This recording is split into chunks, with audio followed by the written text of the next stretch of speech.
Greeting Miss Dayang and all my friends. Today our group will present about the importance of right in respect of education in Malaysia and its limitation. This was our group member. The first one was Flora Usun, the second one was Rachel, the third one was Narena, and the fourth member was Rehana Lemarcus. Now let's see on definition of education. Education was the act or process of imparting or acquiring general knowledge, developing the powers of reasoning and judgment, and generally of preparing oneself or other intellectually for mature life.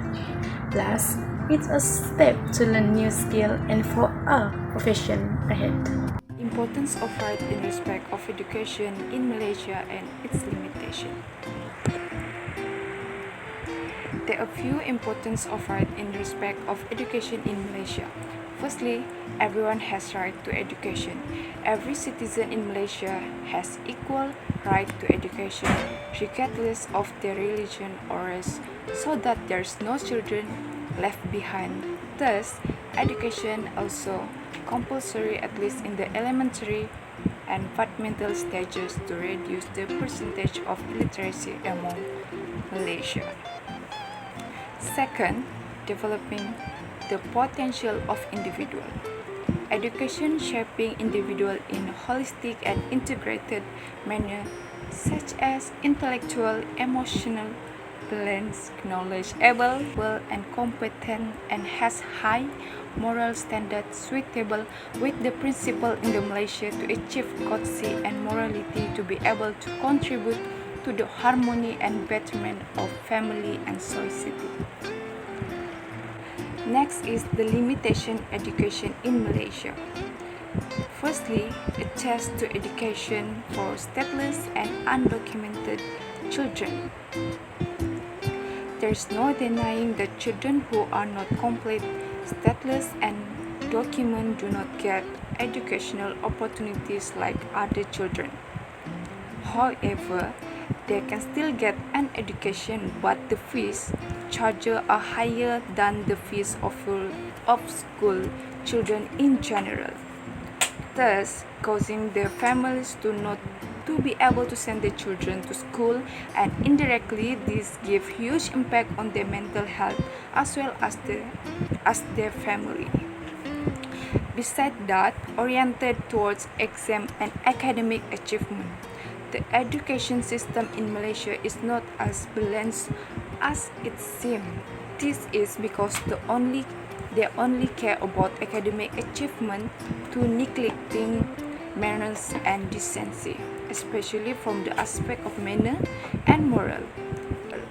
In addition, the emphasis on academic achievement also causes many students to only study to pass and not take advantage of the knowledge they acquire. It is clear that we may build human capital who are smart to answer questions, but are less able to produce thinking human capital. I will explain about the example of right in education in Malaysia and its limitation. In Malaysia, the right to education is enshrined in the Federal Constitution and is governed by the Education Act 1996. Constitution have a few types of the right of education. Number 1, constitutional provision. The Federal Constitution of Malaysia guarantees the right to education for all citizens. Article 12(1) states that without discrimination of any kind, all persons are entitled to equal protection of the law. This provision ensures that every individual has the right to access education without facing discrimination. Number 2, compulsory education.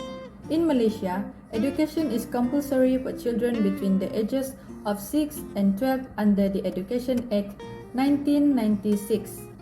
This ensures that every child has the opportunity to receive a basic education, laying the foundation for their future development. Number 3, access to education. The Malaysian government has implemented various initiatives to improve access to education, particularly in rural and unserved areas.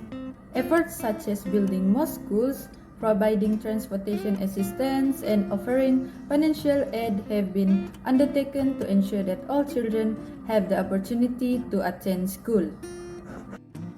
However, there are limitations and challenges that affect the realization of this right in Malaysia. That are, number 1, access to education. There are disparities in access to quality education, particularly for marginalized communities such as indigenous people and those living in rural areas. Number 2, language of instruction. The dominance of Bahasa Melayu as the medium of instruction can pose challenges for students from minority language backgrounds. And number 3, special needs education.